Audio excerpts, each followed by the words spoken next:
না, কতটা বললাম জানো? সুষম উন্নয়ন বলছিলাম তো।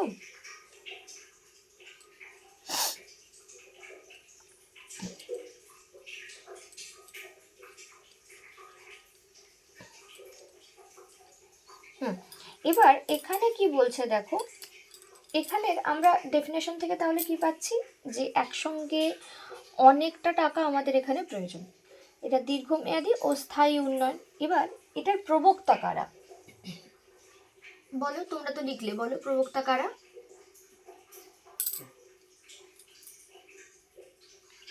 Nurse Luis. নার্স লুইস বললেই যথেষ্ট। ঠিক আছে, ঠিক আছে, নার্স লুইস বললেই যথেষ্ট। লুইসের তত্ত্ব কোথায় অন্য প্রথম নামটাই একটু কঠিন, কি রডাস্টান রোদান না কি নামটা, ওটাই প্রথম নামটাই কঠিন। রসেনস্টাইন রোডান, রসেনস্টাইন রোডান, নার্স লুইস। ঠিক আছে, নার্স লুইস বললেই যথেষ্ট, কারণ লুইসের তোমাদের তত্ত্ব সম্ভবত আরেকবার আছে, দেখতে হবে।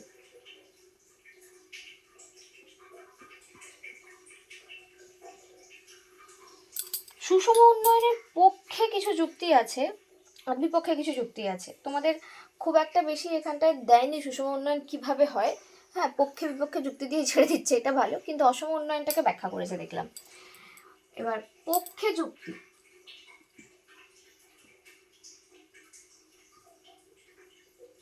পক্ষে যুক্তি কি বলছে? অবিভাজ্য সমস্যা দূর করে। অবিভাজ্য সমস্যা কি?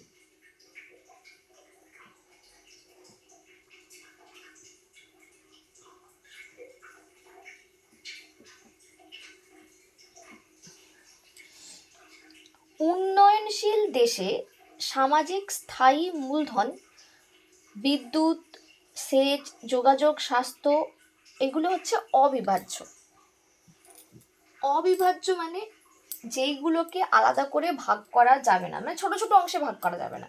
তোমাকে করতে হলে বড়ই করতে হবে। তুমি সেচ সেচ ব্যবস্থা করছো, নদী থেকে ধরো খাল খনন করছো, খালটা অর্ধেক করে তো রেখে দিতে পারো না, যে ঠিক আছে এটা অর্ধেক হোক, এটা একটুখানি করলাম, তারপরে আমি আবার পরে এটা দেখবো, এরকম করা যাবে না, তোমাকে পুরোটাই কমপ্লিট করতে হবে। রাস্তা বানাচ্ছ, রাস্তাটাকেও পুরোটা করতে হবে। যেটা যাই প্রকল্প নিক, অর্ধেক রাস্তা করে দিয়ে সেটা ছেড়ে দিয়ে চলে গেল, আবার পরে করব, 5 বছর পরে করব, এটা ওখানেই, ওখান থেকে আমরা বেনিফিট পাবো, তা তো হবে না, তোমাকে করতে হলে পুরোটা করতে হবে। অবিভাজ্য সমস্যা, অবিভাজ্য কোনগুলি? অবিভাজ্য জিনিস হচ্ছে সামাজিক, সামাজিক স্থায়ী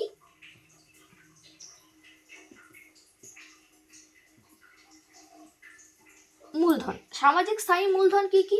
বিদ্যুৎ, সেচ, যোগাযোগ আর স্বাস্থ্য।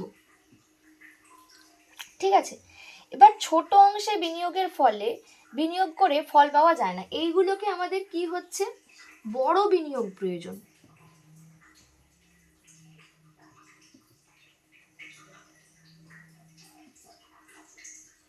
ছোট করলে কিচ্ছু হবে না।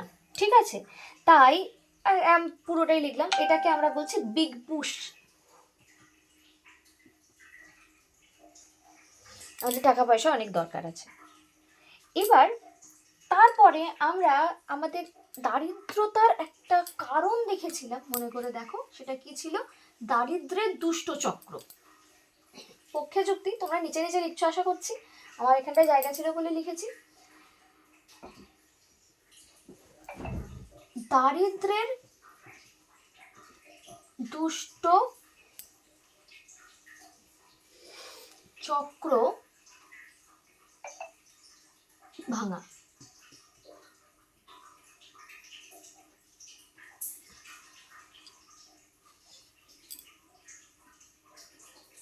দারিদ্র্যের দুষ্ট চক্র কি করে ভাঙতে হবে? আমরা দেখেছিলাম যে দারিদ্র মানে কম আয়, কম আয় থেকে আসছে কম সঞ্চয়,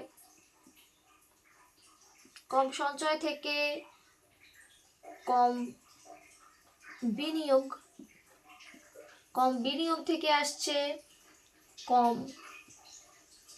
উৎপাদন, আর কম উৎপাদন থেকে আবার কম আয়।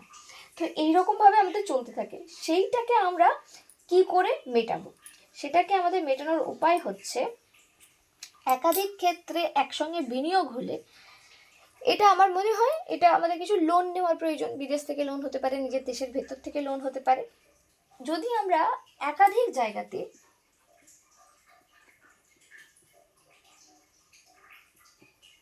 একাধিক ক্ষেত্রে একসঙ্গে বিনিয়োগ হয়, তাহলে কি হবে? আয় বাড়ে। লোকের আয় বাড়লে কি হবে? তার জিনিসপত্র কেনার চাহিদা বাড়বে। চাহিদা বাড়লে কি হবে? বাজারের আয়তন বড় হবে।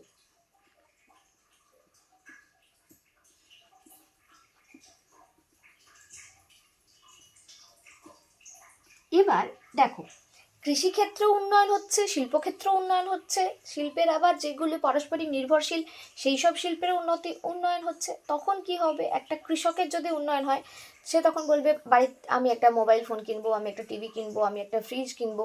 তখন অন্যান্য চাহিদা আসবে।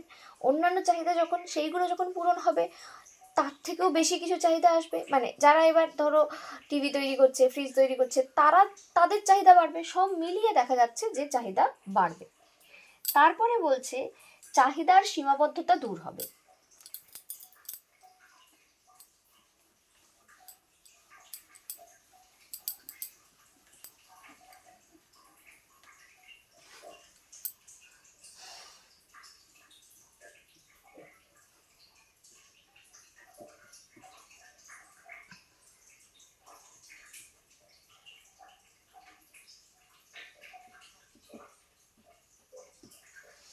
চাহিদার সীমাবদ্ধতা দূর হবে।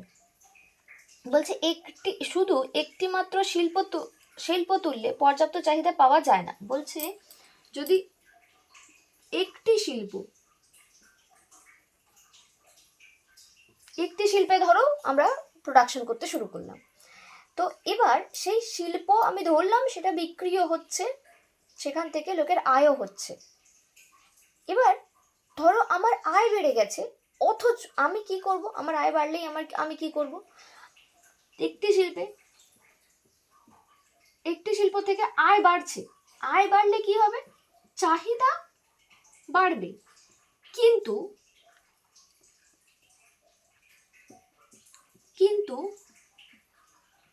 অন্য শিল্পে উৎপাদন না থাকলে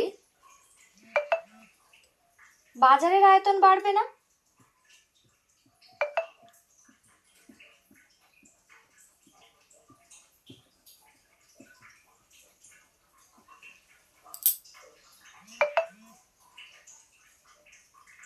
ঠিক আছে, পর্যাপ্ত চাহিদা পাওয়া যাচ্ছে না। বহু শিল্পে একসঙ্গে করলে কি হবে?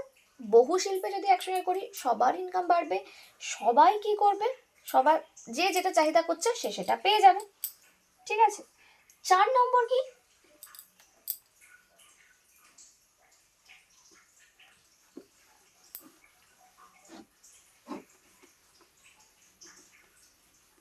এই দিকটা তো তোমাদের লেখা হয়ে গেছে, মুছে দিই।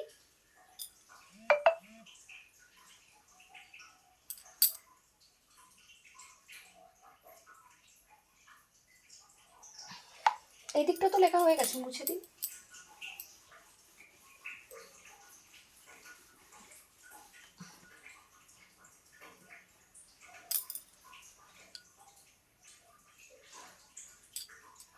তো 4 নম্বর হচ্ছে কৃষি, শিল্প বা সেবা খাতে পরিপূরক।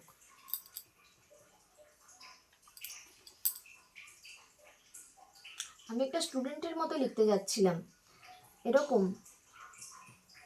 কৃষি বানান লিখেছে, কৃষি। 11-এ পড়ে, মানে এখন 12-এ পড়ছে।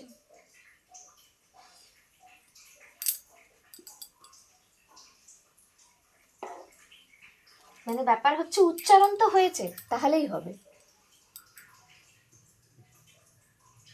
কৃষি, শিল্প, সেবা খাতের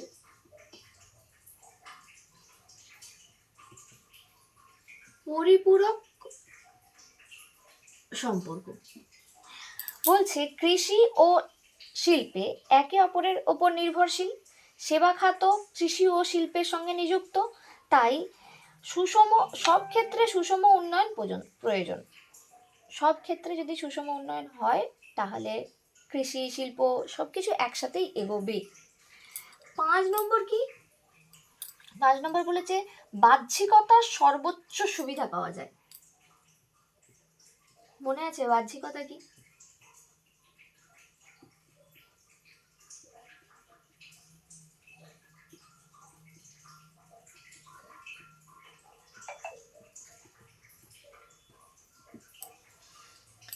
এটা ক্লাস 11-এর একটা বইতে লিখেছে যে ধরো কারো ফলের কোন একটা হ্যাঁ বলো। কোন একটা ফলন কিছু একটা মানে কোনো জিনিস উৎপাদন করে, কিন্তু তার মানে কোন একটা বস্তু সে বাইরের ফার্ম থেকেও নিয়ে আসে, মানে এমনই কিছু না ছিল বাহ্যিকতা। বলি ধরো ক্লাস 11-এর একটা বইতে লেখা আছে, মানে সুন্দর ব্যাখ্যাটা একটু মানে বেশ ভালো, আমরা অন্য ব্যাখ্যাও দিতে পারি, এটা আমি বলি। তো বলছে যে ধরো কারো একটা ফলের বাগান আছে, কেউ ফলের বাগান তৈরি করছে, যে কোনো ফল। এবার ফল হতে গেলে ফুল হতে হবে, শুধু ফুল হতে হবে না, ফুলটার হচ্ছে কি হতে হবে, পরাগ মিলনও হতে হবে। এবার যদি ফলের বাগানের পাশে একটা ওই মৌচাক তৈরি করে দেওয়া যায়, মানে এখন আর্টিফিশিয়াল যে মধু উৎপাদন করা হচ্ছে, বাক্স মধু, মানে বক্স তৈরি করে বক্সের মধ্যে যে হানি তৈরি করা হয়, সেরকমভাবে সেরকম চাষ করা যদি যায় তাহলে দুটোই সুবিধা হবে। বুঝলে? হ্যাঁ হ্যাঁ, এবার দুজনেই দুজনের উপর নির্ভর করতে পারে, এইটা হচ্ছে এক্সটার্নালিটি। এক্সটার্নালিটি হচ্ছে আরো অন্যভাবে যদি বলি, যে ধরো আমি একটা অন্য এক্সাম্পল বলি, ধরো আমি আমার বাড়ির সামনেটা পরিষ্কার করলাম, ঠিক আছে, এবার আমার উল্টো দিকের বাড়ির সামনেটা কি হয়ে গেল, পরিষ্কার হয়ে গেল। আমি যদি আমার সামনে মানে বাড়ির সামনে রাস্তাটা পরিষ্কার করি, আমার যে অপোজিটে বাড়ি আছে তার তার বাড়ির সামনেটাও পরিষ্কার হয়ে গেল। পজিটিভ এক্সটার্নালিটি, ঠিক আছে। এবার ধরো পাশের বাড়ির লোক সমানে রাস্তা নোংরা করছে, তখন কি হচ্ছে, আমার বাড়ির সামনে আমি নোংরা করছি না, অথচ আমার বাড়ির সামনেটা নোংরা হচ্ছে, তাই তো? এটা হচ্ছে নেগেটিভ এক্সটার্নালিটি। এক্সটার্নালিটি দু রকমের হয়, একটা হচ্ছে পজিটিভ, একটা হচ্ছে নেগেটিভ, ঠিক আছে। আমি একটা খুব মানে এটা একদম সহজ একটা এক্সাম্পল দিলাম। তো কৃষিক্ষেত্রে বলছে, ইকোনমিক্সে এটা মানে ইকোনমিতে প্রচণ্ড পরিমাণে দেখা যায়। যেমন ধরো পেট্রোলিয়াম জাত জিনিস থেকে, তো যেগুলো ওদের পেট্রোলিয়াম পরিশোধন করার জন্য যেগুলো বেরিয়ে আসে, সেগুলো থেকেও নতুন উৎপাদন হতে পারে, ওদের যে বজ্র পদার্থ থেকে সেটা হয়েও থাকে, তাই না? তো সেটা হচ্ছে এক্সটার্নালিটি। অথবা ধরো ধরো কারো হচ্ছে জামা কাপড়ের মানে টেলার আছে, তো সে শুধু ভালো জামা কাপড় তৈরি করে, এবার ফেলে দেওয়া কাপড়গুলোকে যদি ফেলে না দিয়ে সেগুলো দিয়েও নতুন কিছু বানানো যায়, সেটা যদি কেউ ব্যবহার করে, সেটা হয়ে যাবে এক্সটার্নালিটি। বোঝা গেল? এবার ধরো আমার পাশে আমি একটা চাষ করছি, আমার পাশে আরেকজন একটা চাষ করছে। এবার আমি যে কীটনাশকটা ব্যবহার করছি, পাশের জমিতে অন্য যে ফলনটা হচ্ছে সেই ফলনের জন্য এই কীটনাশক একেবারেই বিষাক্ত, মানে মানে প্রোডাকশনটাই হবে না। এ তো মরবে, কীট তো মরবে ঠিকই আছে, কিন্তু ফলনটাই হবে না। তখন কি হয়ে যাবে, নেগেটিভ এক্সটার্নালিটি। অথবা আমি আমার জমিতে কীটনাশক ব্যবহার করেছি আর সেটার এফেক্ট পাশের জমিতে পড়েছে, সে কিছুই করলো না, তবুও সে কি পেয়ে গেল, পজিটিভ এক্সটার্নালিটি পেয়ে গেল। বোঝা গেছে এই ধরনের ব্যাপারটা? এবার এখানে কি বলছে, স্কিটোস ভি নাকি নাম দিয়েছে, নাম হচ্ছে কি এর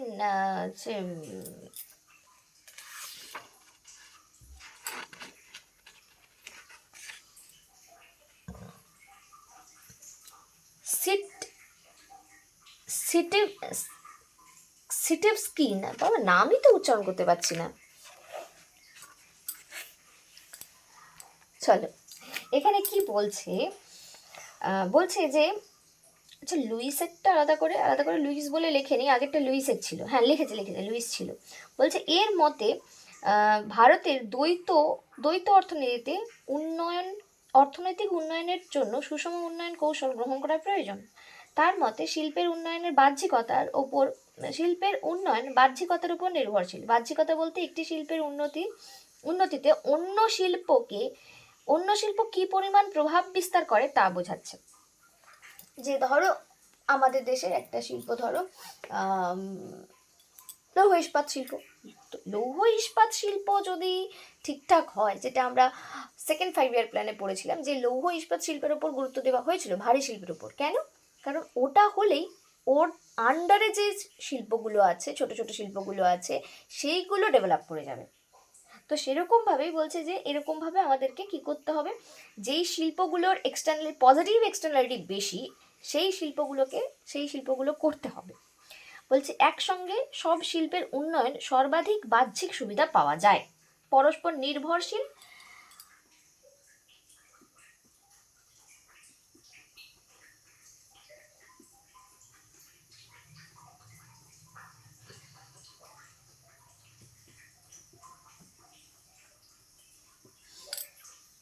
মানে ব্যাপারটা হচ্ছে যে যে মধু তৈরি করছে, মধুর প্রোডাকশন করবে, ঠিক করেছে, সে তো মৌমাছি ধরে ধরে নিয়ে এসে করতে পারবে না। তাকে কি করতে হবে, মানে তার যদি মধু প্রোডাকশনেরই কাজ হয়, যেমন ধরো গ্রামগুলোতে দেখা যায় এই টাইমে, কি এর একটু আগেই হতে পারে, না এই টাইম একদমই এই টাইম, যে সর্ষে ক্ষেতের মধু, দেখা যায় যে সর্ষে ক্ষেতের পাশেই ওই যে কি বলে, যাতে মধু তৈরি হয় সেই মধুর ব্যবস্থা মানে করে রেখেছে। সর্ষে ফুলে মৌমাছি আসবেই। মানে তুমি আমাদের বাড়ি যেখানটায়, সেখানে মৌচাক কোথায় আমরা সত্যিই জানি না, আশেপাশে মৌচাক আমরা কোনো দিন দেখিনি, কিন্তু একটাও যদি সর্ষে গাছ হয়, সর্ষে ফুল যদি তাতে ধরে, মৌমাছি ভন ভন ভন ভন করে আসে, কোথা থেকে আসে জানি না। মানে আশেপাশে আমরা তো কোনোদিন দেখিনি মৌচাক, মানে আমি অন্তত এত বছর কলকাতা এসেছি, আমাদের বাড়ির আশেপাশে কোথাও মৌচাক দেখিনি। এবার তুমি গাছ ওই সেই কি বলে, আমাদের রাষ্ট্রপতি আব্দুল কালামের সেই কথাটা ছিল যে তুমি গাছ লাগাও, সেখানে ফল পাবে, ফুল পাবে, প্রজাপতি পাবে, পাখি পাবে, ছায়া পাবে, অনেক কিছু পাবে। তো সেই রকমই গাছ তাকে লাগাতে হবে, ফুলের গাছ তাকে লাগাতে হবে মৌমাছির জন্য। তো ফল চাষ একজন করছে, এবার যে মৌমাছির মানে করতে চাইছে, মধু করতে চাইছে, তাকেও কিছু ইনভেস্টমেন্ট করতে হবে, এমন তো না যে সে না ইনভেস্টমেন্ট করে হবে না, ওই বক্সগুলোকে তৈরি করতে হবে। তো দুটো ক্ষেত্রেই ইনভেস্টমেন্ট দরকার। এবার যদি একজন লোক দুটোই করে, তাহলে তো তার পুরোটাই প্রফিট, এবার দুজন মিলেও করতে পারে। আচ্ছা, এরপরে হচ্ছে আমরা সুষম উন্নয়ন, তাহলে আমরা দেখতে পাচ্ছি সব ক্ষেত্রেই ভারসাম্য রক্ষা করছে, দীর্ঘমেয়াদী একটা উন্নয়ন আমরা পাচ্ছি। এবার আমরা জানবো বিপক্ষে যুক্তি। সব কিছুই তো বিপক্ষে যুক্তি আছে, আর আমি বলেছিলাম যে যেইগুলোই পক্ষে যুক্তি সেইগুলোকে ঘুরিয়ে বললে হয়তো বিপক্ষে যুক্তি চলে আসবে। দেখো, বাস্তবে প্রয়োগ অসম্ভব।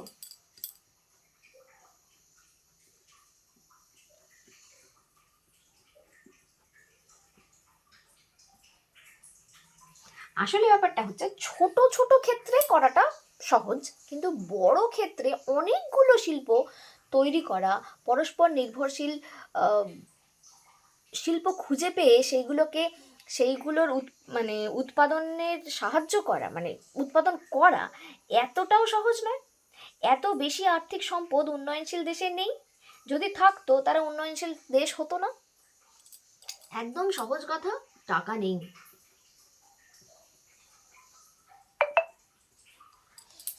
2 নম্বর হচ্ছে বলছে প্রয়োজনও নেই। আমরা প্রথমেই দেখছিলাম যে আমরা অনেকগুলো শিল্প তৈরি করব, আমি তোমাদেরকে বলছিলাম যে আমরা তো প্রথমেই বলবো ভাই আমার টাকা নেই, তো সেই জায়গায় এরা আবার বলছে প্রয়োজনও নেই। প্রয়োজন নেই কেন বলছে? যে একটি ক্ষেত্রে বিনিয়োগ করলেই বাজার শক্তি স্বয়ংক্রিয়ভাবে অন্য ক্ষেত্রকে উন্নয়ন করাবে, তাই অপ্রয়োজনীয়ভাবে বিনিয়োগ করার প্রয়োজন নেই। যেমন ধরো, মানে আমি যদি সহজ করে ব্যাপারটাকে বলি, যে ধরো আমার রোজগার বাড়লো, তো আমি ভাবলাম যে একটা আমি বিনিয়োগের কথাই যদি ভাবি, যে আমি প্রথম তোমাদের পড়ানোরও আগে ইউটিউবে ভিডিও টিডিও দিচ্ছি, একজন বললো আপনি কিসের ওয়াইফাই ব্যবহার করেন। তখন আমাদের এদিকে জিও আসেনি, মানে আমি কলকাতায় থাকি, তাও এখানে জিও আসেনি তখনও, আজ থেকে প্রায় কিন্তু জিও তোমার অনেক অনেকটাই ডেভেলপ করে গেছে, কিন্তু আমাদের এদিকে তখনও আসেনি। আমাদের এদিকে তো এই মানে আগের বছর এসেছে এরকম একটা ব্যাপার, তাও বোধহয় আমার বাপের বাড়ির ওই দিকটা যায়নি। তো একজন বললো যে ওয়াইফাই আপনাকে নিতে হবে। আমি তখন পার ডে ফোনে মানে ভোডাফোনের তখন আমি রিচার্জ করতাম পার ডে 5 GB, বোধহয় 600 কত টাকার, মাসে 600 কত টাকার একটা রিচার্জ ছিল, তো সেটাই করতাম। এবার সেটা করেও দেখা গেল যে ফোন নিতে পারছে না, ফোনের উপর প্রেশার পড়ছে না, এতগুলো আপলোড হতে সময় লাগছে, ফোনের চার্জ থাকছে না, তখন এতগুলো ফোনও ব্যবহার করতাম না। তো দেখলাম যে না, হচ্ছে না, তখন ওয়াইফাই আমাকে নিতেই হলো। এবার আমি এই যে বিনিয়োগ করার কথা ভাবলাম এবং আমি আর একটা ওয়াইফাই নিলাম, তো আমার তো ওয়াইফাইটা নিতে খুব একটা অসুবিধা হয়নি।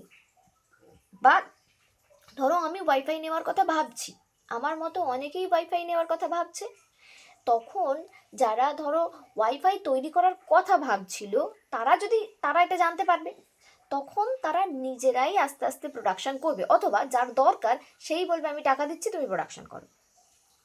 তো বলছে যে সুষম উন্নয়নের প্রথমেই আমরা কি করছি, আমরা ধরে নিচ্ছি এই চাহিদাগুলো আসবে, আমরা এই চাহিদাতে এই দ্রব্য উৎপাদন আগে থেকে করব। বলছে আগে থেকে করার কোনো প্রয়োজন নেই, আগে তুমি একটা প্রোডাকশন করো, একটা প্রোডাকশন করার পরে সেই লোকটা কি চাহিদা করছে, বিনিয়োগের হতে পারে, অথবা যেটা বলছিলাম যে যেরকম প্রয়োজন হবে, যেই দ্রব্যের চাহিদা হবে সেই দ্রব্যের উৎপাদন আপনা থেকেই বাড়বে। এবার বলছে উৎপাদনের দাম বৃদ্ধিজনিত মুদ্রাস্ফীতি।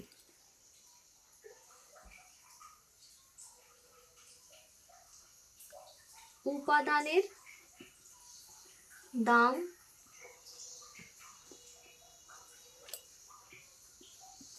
বৃদ্ধি জনিত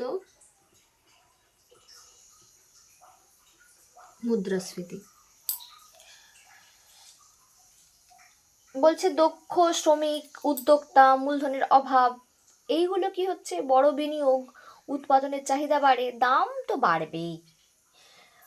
আমরা যখন প্রত্যেকটা শিল্পতে বিনিয়োগ করছি, আমাদের দক্ষ শ্রমিকের প্রয়োজন, দক্ষ শ্রমিককে বেশি টাকা দিতে হবে, তো উৎপাদনের দাম বাড়বে, মানে উপাদানের দাম বাড়লে উৎপাদনের দাম বাড়বে, এবং উৎপাদনের দাম বাড়লে কস্ট পুশ ইনফ্লেশনটা দেখতে পাবো। শুধু মানে এটা না, তার সঙ্গে আমাদের কি হতে হবে, চাহিদা বৃদ্ধিজনিত মুদ্রাস্ফীতিও হবে।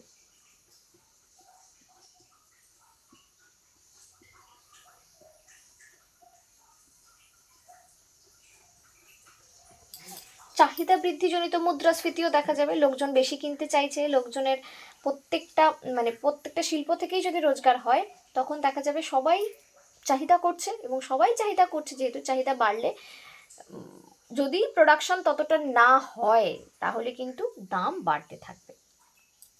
আয় বাড়লে চাহিদা বাড়বে, যোগান যদি না বাড়ে, এখানে অবশ্যই মাথায় রাখতে হবে যোগান যদি সেই পরিমাণে না বাড়ে তবেই মুদ্রাস্ফীতি হবে, নাহলে মুদ্রাস্ফীতি এতটা হবে না। বাহ্যিকতার পরিমাপ কঠিন।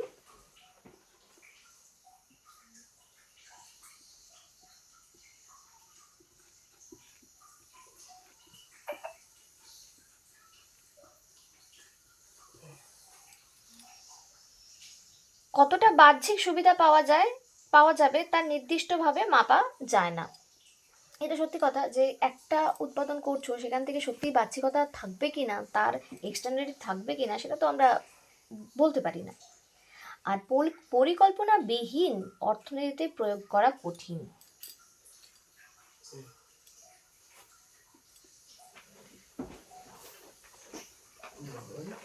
বলো। একটা কাজ করবি, ফোনটা ধরবি, বিদ্যাসাগর ঠিক হয়ে গেছে। বিহীন অর্থনীতিতে প্রয়োগ কঠিন।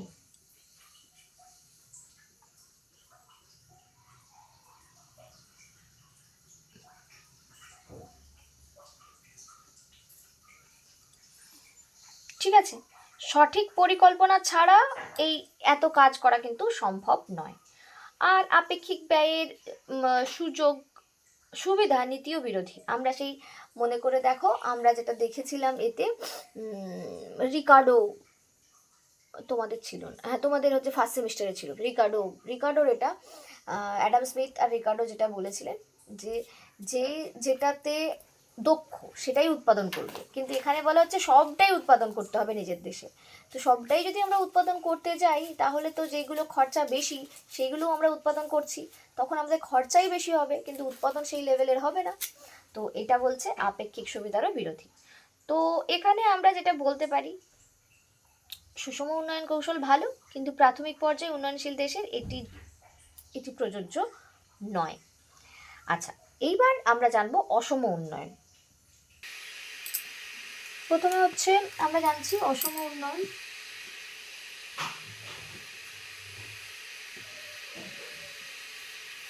অসম উন্নয়নটা কি জিনিস? আনব্যালেন্সড গ্রোথ স্ট্র্যাটেজি বলছে এই ধরনের যেসব উন্নয়ন কৌশল সব উৎপাদন ক্ষেত্রকে একসাথে সমানভাবে উন্নত করে না। একসাথে সব ক্ষেত্রে উন্নয়ন হয় না। ঠিক আছে, হয় না, এই জায়গাটাতে আমাদেরকে মাথায় রাখতে হবে। কিছু গুরুত্বপূর্ণ ক্ষেত্রকে অগ্রাধিকার দেয়।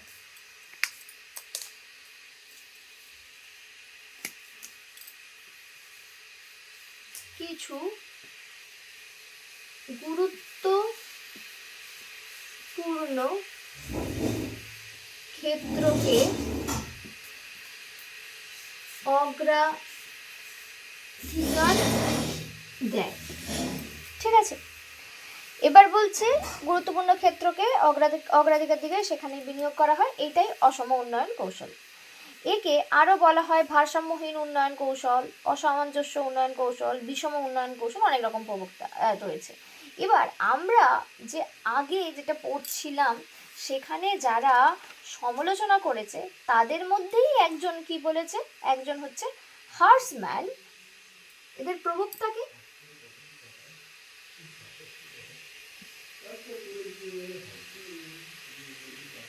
হার্সম্যান আর হলো কে সিঙ্গার। হার্সম্যান আর সিঙ্গার এরা অসম উন্নয়নের প্রবক্তা। ঠিক আছে, এবার বলছে অসম উন্নয়ন কৌশলের মূল যুক্তি কি, যে আমাদের মতো উন্নয়নশীল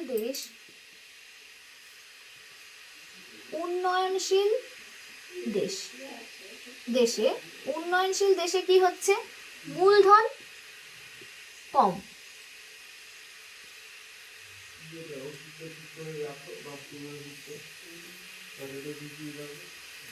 মূলধন কম, এই মূলধন কম হওয়ার জন্য আমরা সব শিল্প সব ক্ষেত্রে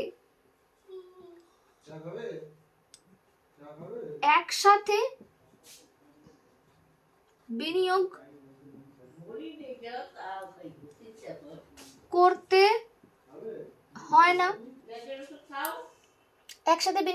হয় না, তাহলে কি হচ্ছে, সীমিত সম্পদ, পরিকাঠামোর অভাব, বাজার সংকীর্ণ। এই আমাদের দেশের সমস্যা কি? সমস্যা হচ্ছে মূলধনের অভাব।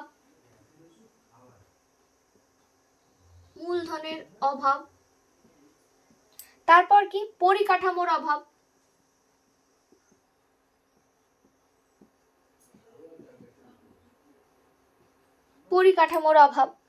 বাজার সংকীর্ণ।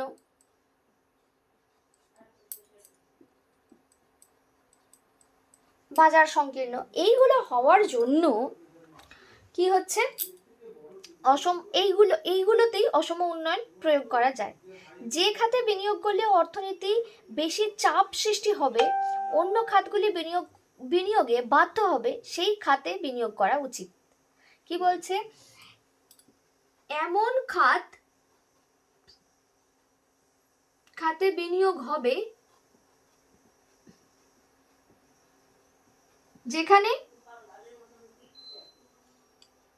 যেখানে অর্থনীতিতে চাপ সৃষ্টি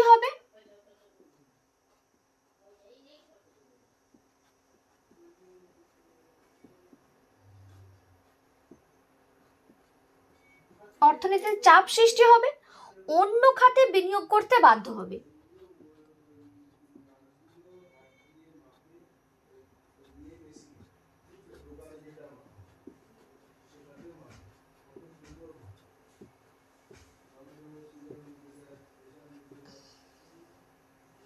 অন্য খাতে বিনিয়োগ করতে বাধ্য হবে।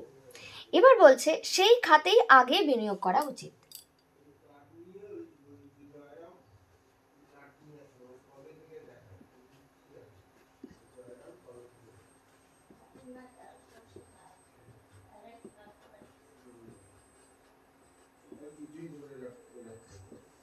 ঠিক আছে, এবার বলছে সুষম উন্নয়ন কেন সম্ভব নয়। আমরা আগেই আলোচনা করেছিলাম যে সুষম উন্নয়নে অনেক বেশি টাকার প্রয়োজন, অনেক বেশি দক্ষ শ্রমিকের প্রয়োজন, পরিকল্পনার প্রয়োজন, পর্যাপ্ত বাজারের প্রয়োজন, অনেক কিছুর দরকার, তবেই সুষম উন্নয়ন করা যাবে।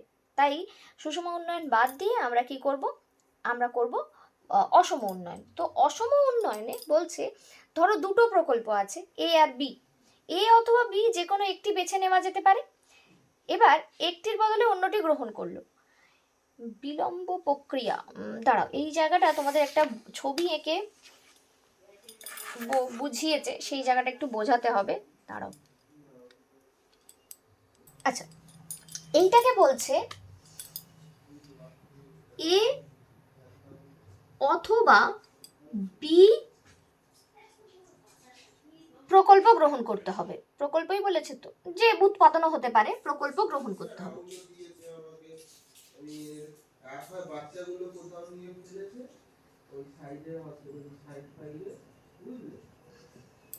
প্রকল্প গ্রহণ করতে হবে। এবার বলছে যে এটাকে আমরা কি বলছি, বিলম্ব প্রসেস মানে দুটি প্রকল্পই গ্রহণ করতে হবে, কিন্তু কোনটি আগে কোনটি পরে আমরা বলছি এ আর বি দুটোকেই গ্রহণ করতে হবে। এ আগে নাকি এ আগে বি আগে, সেটা আগে দুটোই আমরা করব।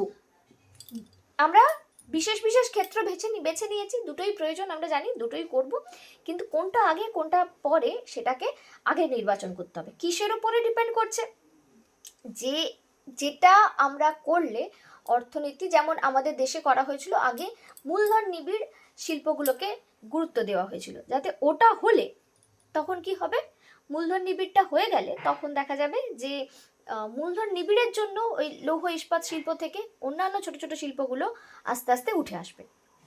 তো হাসম্যান এই পদ্ধতিকে গুরুত্ব দিয়েছেন। এবার বিনিয়োগের দুটি ক্ষেত্র, সামাজিক স্থায়ী মূলধন আর একটা হচ্ছে প্রত্যক্ষ উৎপাদনমূলক কার্যকলাপ।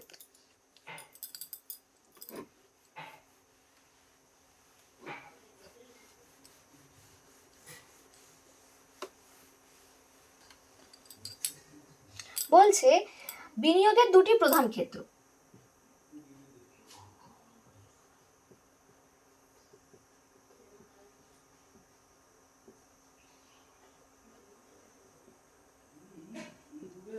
এই এতটা তোমাদের লেখা হয়ে গেছে।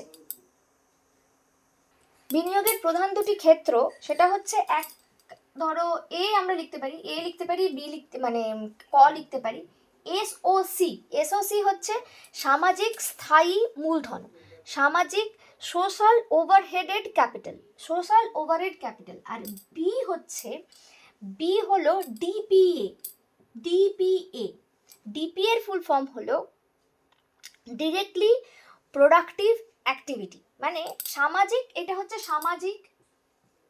সামাজিক স্থায়ী মূলধন, সেটা কি হতে পারে? সামাজিক স্থায়ী মূলধন হতে পারে রাস্তা, রাস্তা হতে পারে, তারপরে ব্রিজ হতে পারে, রাস্তা ব্রিজ একই টাইপের জিনিস, সেচ, বিদ্যুৎ, তারপর শিক্ষা, স্বাস্থ্য, শিক্ষা স্বাস্থ্য। এর বৈশিষ্ট্য কি? সরাসরি ভোগ্যোৎপন্ন উৎপাদন বাড়ায় না, কিন্তু ভবিষ্যতের উৎপাদন বাড়াতে সাহায্য করে। এই যে মানে আমাদের দেশে ধরো শিক্ষার ওপরে জোর দেওয়া হচ্ছে, তার কারণ কি? যাতে এরা ভবিষ্যতে গিয়ে উৎপাদন করে।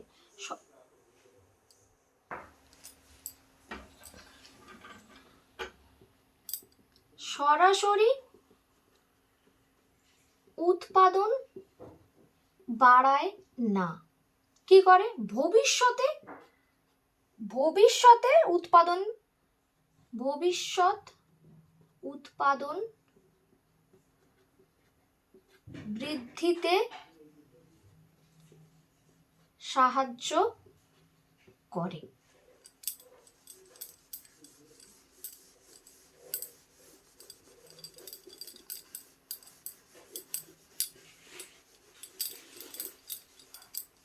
ঠিক আছে, এবার বলছে প্রত্যক্ষ উৎপাদনমূলক কাজকর্ম। এখানে এটা হচ্ছে প্রত্যক্ষ উৎপাদনমূলক কাজ। এই যে যেমন আমাদের সেকেন্ড 5 ইয়ার প্ল্যানে আমরা মূলধনী শিল্পকে গুরুত্ব দেওয়া হয়েছিল, সেই মুহূর্তে সেটা ফেল ছিল। তার কারণ মূলধনী দ্রব্য উৎপাদন আমরা দেখেছিলাম যে কারখানা তৈরি হয়েছে, কিন্তু উৎপাদন বৃদ্ধি পায়নি বা শিল্পটাকে উন্নত করতে পারিনি।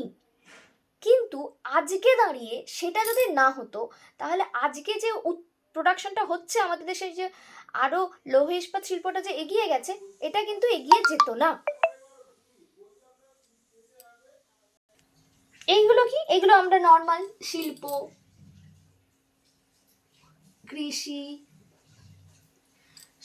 কৃষি, কারখানা। তো সরাসরি ভোগ্য পণ্যের উৎপাদন বাড়ায়।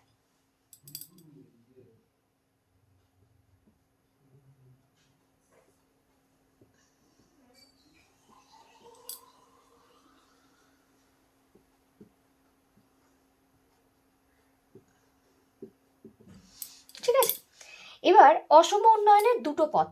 একটা হচ্ছে এসওসি, বলছে ডেভেলপমেন্ট ভায়া এক্সেস ক্যাপাসিটি, উদ্বৃত্ত উৎপাদন ক্ষমতার মাধ্যমে উন্নয়ন। আর একটা হচ্ছে অপ্রাচুর্যতার মাধ্যমে উন্নয়ন।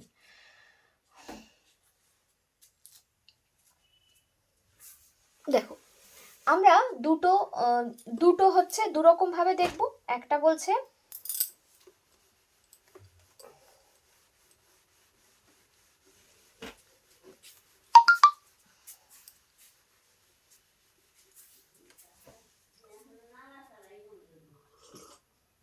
দুটি পথ।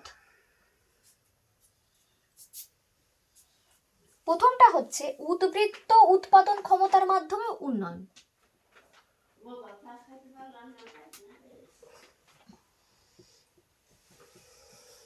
উৎপাদন ক্ষমতার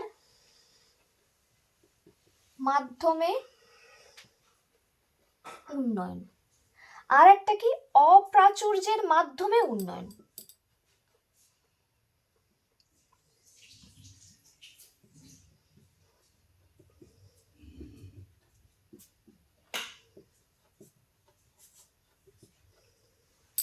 এখানে বলছে, দেখো এখানে প্রথমে আমরা এসওসি মানে সামাজিক যে দ্রব্যগুলো আছে, সেটা হচ্ছে রাস্তা, সেচ, শিক্ষা, স্বাস্থ্য, এইগুলোতে আমরা গুরুত্ব দেব। উৎপাদন বাড়ানো হয়, তাহলে এতে কি হবে?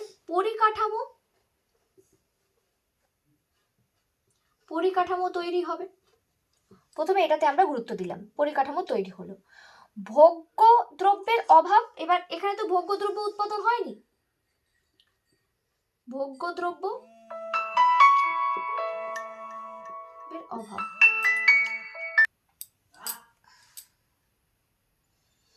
দেখো ভোগ্য, এবার যদি আমরা এই পরিকাঠামোর দিকে নজর দিই তাহলে তো ভোগ্যপণ্য উৎপাদন হচ্ছে না, দাম ও মুনাফা বাড়ে। বেসরকারি উদ্যোক্তা ডিপিএ বিনিয়োগে উৎসাহিত হয়। এটার ফলে কি হচ্ছে, যে ভোগ্যদ্রব্যর অভাব, তার জন্য কি হচ্ছে, দাম বাড়ছে। এবার দাম যখন, আমি যখন কোনো একটা দ্রব্য, ভোগ্য দ্রব্য দাম বেড়ে যায়, তখন বেসরকারি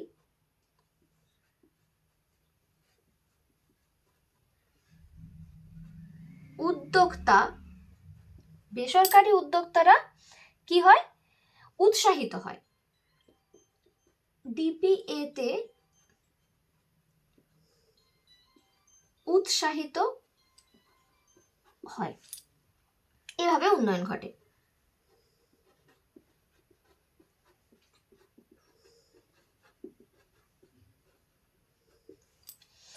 এবার বলছে অপ্রাচুর্যতার মাধ্যমে উন্নয়ন।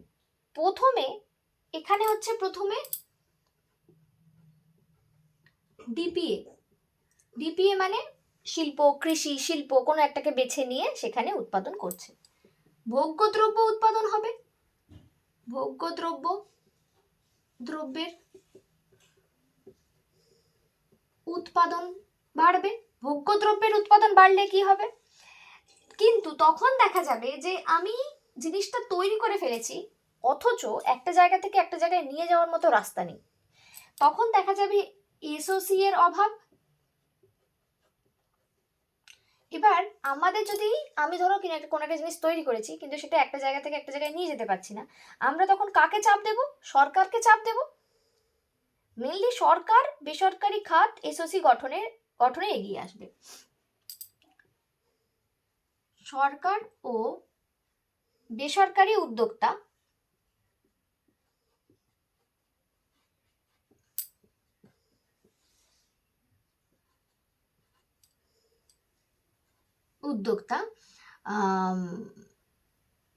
এসওসি উৎপাদন করবে। তারা বলবে যে চলো আমরা হচ্ছে, যেমন বেসরকারি খাত শিক্ষা, স্বাস্থ্য, এইগুলোতে মন দেবে। যে সরকারি ক্ষেত্র রাস্তা তৈরি করবে। আবার এই যে সরকারি ক্ষেত্র যখন রাস্তা তৈরি করে, রাস্তার দেখা যায় যে বেশ কিছু মানে টেন্ডার তারা কিন্তু বেসরকারি ক্ষেত্রকেই দিয়ে দেয়। এটা নয় যে পুরোটাই সরকারের সব কিছু আছে, তা নয়, বেসরকারি ক্ষেত্রকেই দিয়ে দেয়। ঠিক আছে, এভাবেও উন্নয়ন হতে পারে। এবার আমরা ছবির মাধ্যমে ব্যাপারটা বুঝবো। এতটা হয়েছে তোমাদের লেখা হলে বলো, তাহলে আমি হচ্ছে ছবিটা বোঝাবো।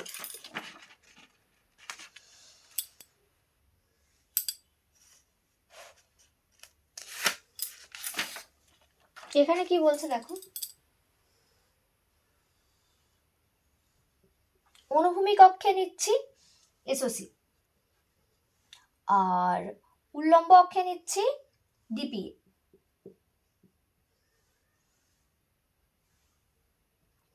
এবার এখানে আমরা একটা লাইন টানছি ও বি, এটা হচ্ছে 45 ডিগ্রি। আমরা সেকেন্ড সেমিস্টারে করেছিলাম, যে সেকেন্ড সেমিস্টার বা তোমাদের সেকেন্ড সেমিস্টারে ছিল, যে 45 ডিগ্রির মিনিংটাই কি, 45 ডিগ্রির মানেটাই হচ্ছে এই দিকে, যদি আমি এখান থেকে যদি একটা লাইন টানি, এই লাইন থেকে যদি এদিকে টানি, তাহলে এই ও এ বি, এটা হচ্ছে ধরো সি, তাহলে আমাদের ও এ ইজ ইকাল টু বিসি হতেই হবে।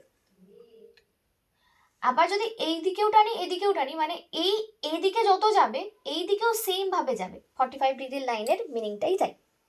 ঠিক আছে, এবার অনুভূমিক আমরা একটুখানি ছবিটা এঁকে নেব, ছবিটা এঁকে নিয়ে তারপরে বুঝবো।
এগুলো সম্ভবত সমুৎপাদন রেখা। দেখো এখানে বলেছে অনুভূমিক অক্ষে আমরা এগুলো নিয়ে নিয়েছি। আচ্ছা হ্যাঁ ঠিকই বলছিলাম, Q0, Q1, Q2 এইগুলো হচ্ছে সমুৎপাদন রেখা।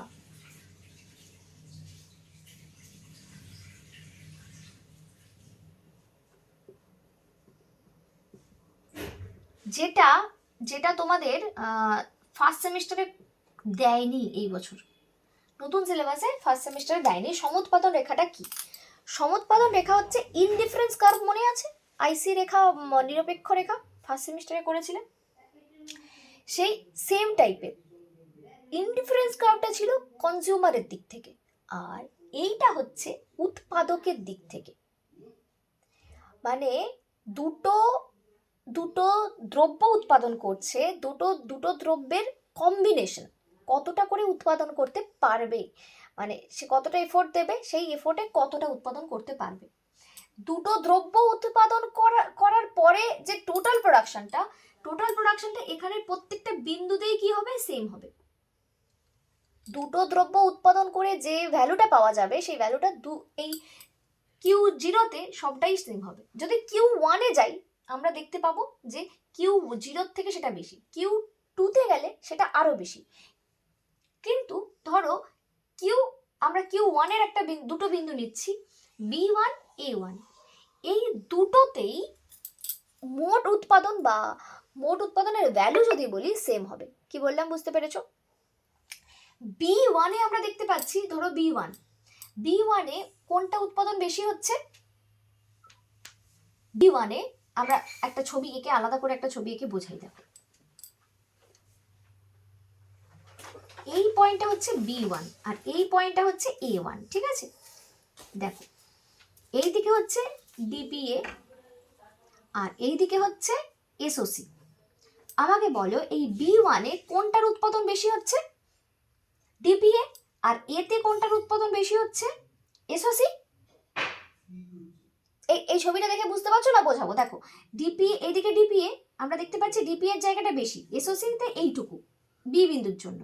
আবার এ পয়েন্টের জন্য, A1-এর জন্য ডিপিএ কম, এসওসি বেশি।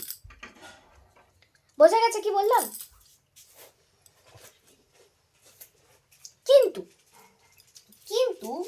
ওভারঅল দুটোর উৎপাদনেই আমরা, বা বি বিন্দু, আমরা এখানে মাঝখানে বি বিন্দু দেখতে পাচ্ছি, বি বিন্দুতে আবার দুটোই সেম উৎপাদন হচ্ছে, ঠিক আছে? দুটোর ক্ষেত্রেই উৎপাদন কি বলছে দেখো, এখানে আমাদের এখানে নিশ্চয়ই একটু এক্সপ্লেন করেছে। বলছে উৎপাদন পাওয়া গেল বিভিন্ন পরিমাণ সামাজিক দ্রব্য ও মূলধন প্রত্যক্ষ উৎপাদনমূলক কাজকর্মে একই জাতীয় দ্রব্য উৎপাদন পাওয়া গেলে সেই সমন্বয়গুলি যোগ করলে সঞ্চারপথ পাওয়া যায়, তাকে সমুৎপাদন রেখা বলে। উচ্চতর সমুৎপাদন রেখা থেকে অধিক জাতীয় উৎপাদন প্রকাশ করে। মানে আমরা এই বিতেও যতটা জাতীয় উৎপাদন হচ্ছে, B1-এও যতটা, বিতেও ততটা, A1-এও ততটা, একই, ঠিক আছে? কোনোটাতে হয়তো B1 বেশি, কোনোটাতে A1 বেশি, কিন্তু দেখো A1 বাড়াতে গেলে আমাকে কি করতে হচ্ছে? B1 কমিয়ে দিতে হচ্ছে। দুটোকে একই রাখতে হলে, মানে দেখো কোনো একটাকে কমাতে হবে, কোনো একটাকে বাড়াতে হবে, মানে দুটো একটাকে স্থির রেখে অন্যটাকে বাড়াতে পারবো না। বুঝলে কি বললাম? যে জাতীয় উৎপাদন বা জাতীয় আয়টা এই প্রত্যেকটা উৎপাদন রেখাতেই সেম। এটা Q1 ছিল সম্ভবত, Q1। এবার বলছে যে কোথায় গেল?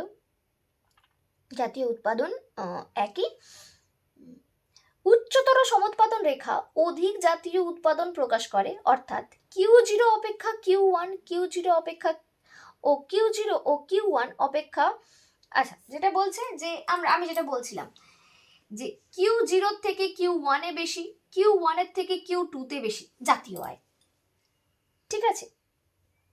এবার বলছে এই সমুৎপাদন রেখাগুলি নিম্নমুখী উৎপত্তি স্থল থেকে উত্তল। আমরা দেখতেই পাচ্ছি এটা কিরকম নিচের দিকে নামছে, নিম্নমুখী, এগুলো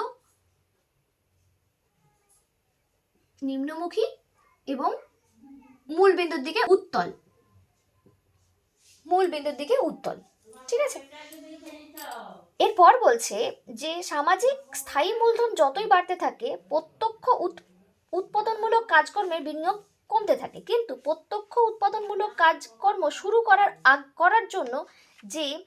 করার জন্য একটি সর্বনিম্ন পরিমাণ সামাজিক স্থায়ী মূলধন প্রয়োজন। চিত্র S1 ও S1 দ্বারা সর্বনিম্ন সামাজিক মূলধনের স্থায়ী মূলধনের পরিমাণ দেখানো হয়েছে। বলছে যে আমরা যখন উৎপাদন করছি, আমরা যদি ডিপিএ প্রোডাকশন করি, ডিপিএ প্রোডাকশন ধরো মানে শিল্প কৃষি উৎপাদন হয়ে গেছে, কিন্তু রাস্তাঘাট যদি ভালো না থাকে তাহলে তো পুরো দেশে ছড়িয়ে পড়বে না। তো আমাদের সামান্যতম পরিকাঠামো দরকার, যেটা কিনা OS1 কে বলা হচ্ছে সর্বনিম্ন সামাজিক স্থায়ী মূলধন। এটা হচ্ছে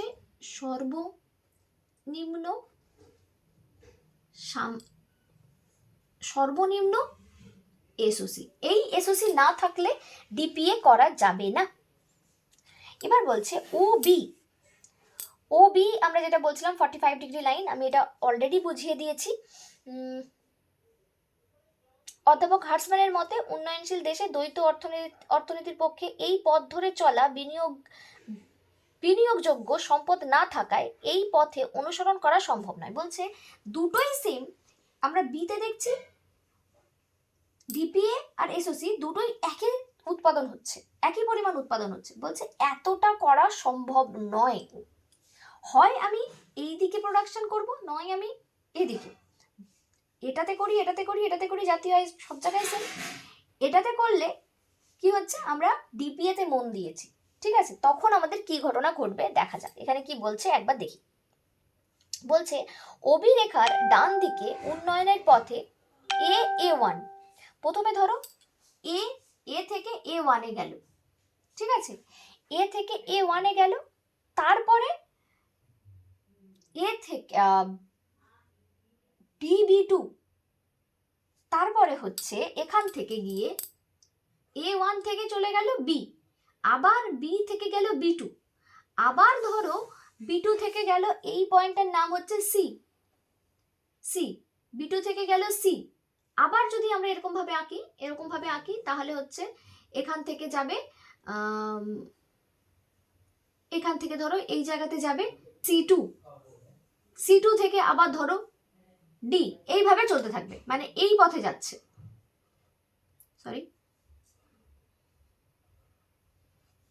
মানে ব্যাপারটা হচ্ছে জিগজ্যাগ ওয়েতে যাচ্ছে,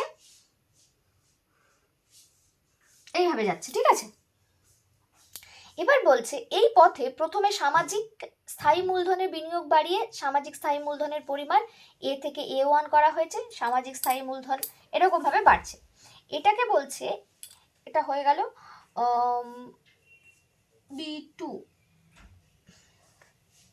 আচ্ছা, এটা হচ্ছে উদ্বৃত্ত উৎপাদন ক্ষমতার মাধ্যমে উন্নয়ন পথ। এইটাকে আমরা কি বলছি, উদ্বৃত্ত উৎপাদন ক্ষমতার মাধ্যমে উন্নয়নের পথ।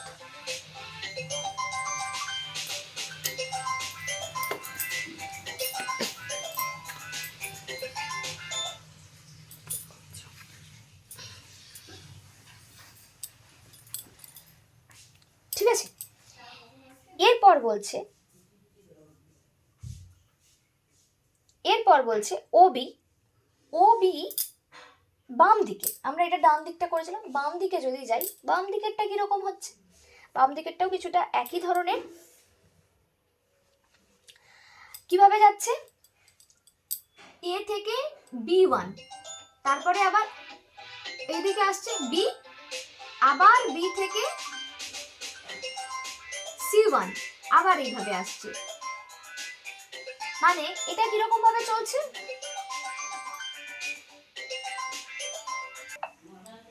এটা কিরকম ভাবে যাচ্ছে,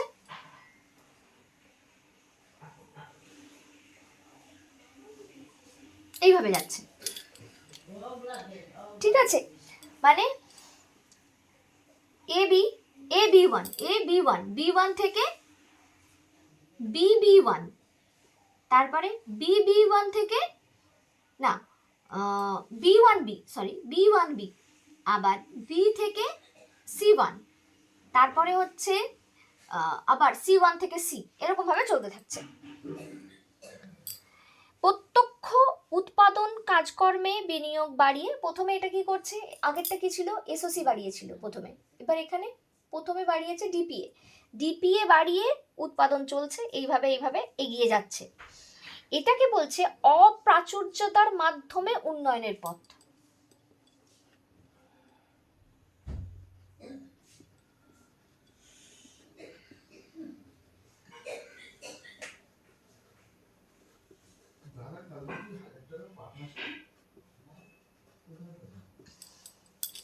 কেন এটা অপ্রাচুর্যতা বলছে, যে ডিপিএ হয়ে গেছে অথচ রাস্তাঘাট তৈরি করা নেই, তখন রাস্তাঘাট তৈরি করার মোমেন্ট দিল, আবার রাস্তাঘাট তৈরি হলো কিছুটা, মানে কিছুটা এসওসি হলো, আবার আমরা কি হচ্ছে ডিপিএ করছি, আবার এসওসি করছি, আবার ডিপিএ করছি, এইভাবে চলছে।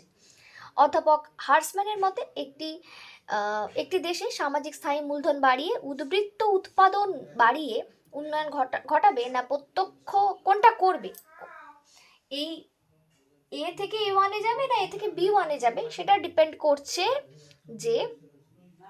ডিপেন্ড করে প্রসারণ প্রভাবের উপর। প্রসারণ প্রভাব থেকেই আবার আসে সংযোগ প্রভাব। হার্সম্যানের মতে কোনো দেশের ক্ষেত্রে বিকাশ ঘটলে বা কোনো দেশের একটি শিল্প গড়ে ওঠার সঙ্গে সঙ্গে তার প্রভাবে অন্যান্য শিল্পেরও গড়ে ওঠার যে প্রবণতা থাকে তাকে বলা হচ্ছে সংযোগ প্রভাব। সংযোগ প্রভাবটা আমরা তাহলে কি জিনিস দেখছি, বারবার তোমাকে কে একজন ফোন করছে, এই যে ফোন। সংযোগ প্রভাবটা আমরা কি দেখছি, যে একটা উৎপাদন করছি তার প্রভাবে অন্যর উৎপাদন বাড়ছে, সেটাকে আমরা বলছি সংযোগ প্রভাব।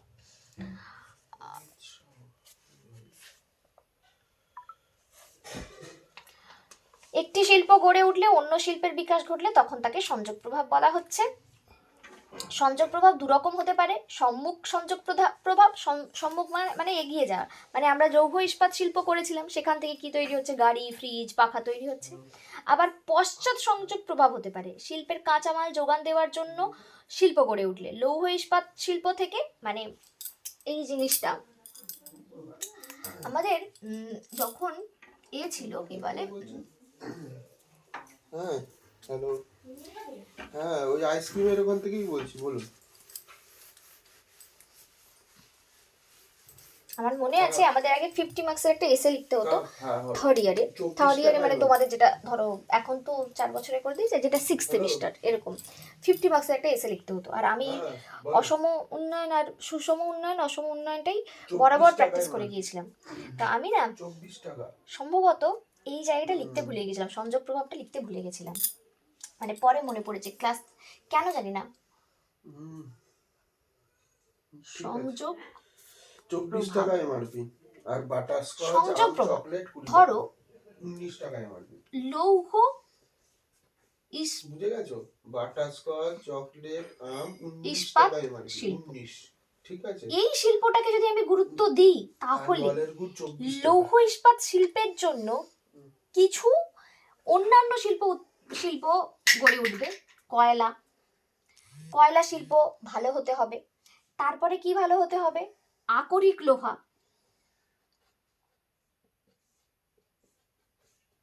এইগুলোকে ভালো হতে হবে। এইটা হচ্ছে পশ্চাৎগতি সংযোগ প্রভাব। পশ্চাৎগতি মানে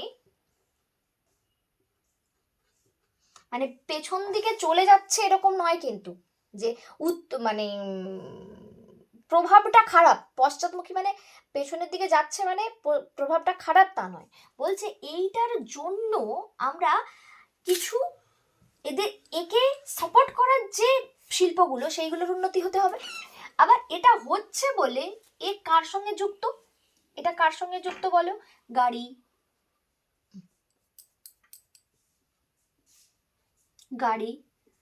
ফ্রিজ, পাখা ইত্যাদি। এই শিল্পগুলো কি হচ্ছে, এটা কি বলেছে, সম্মুখ গতি।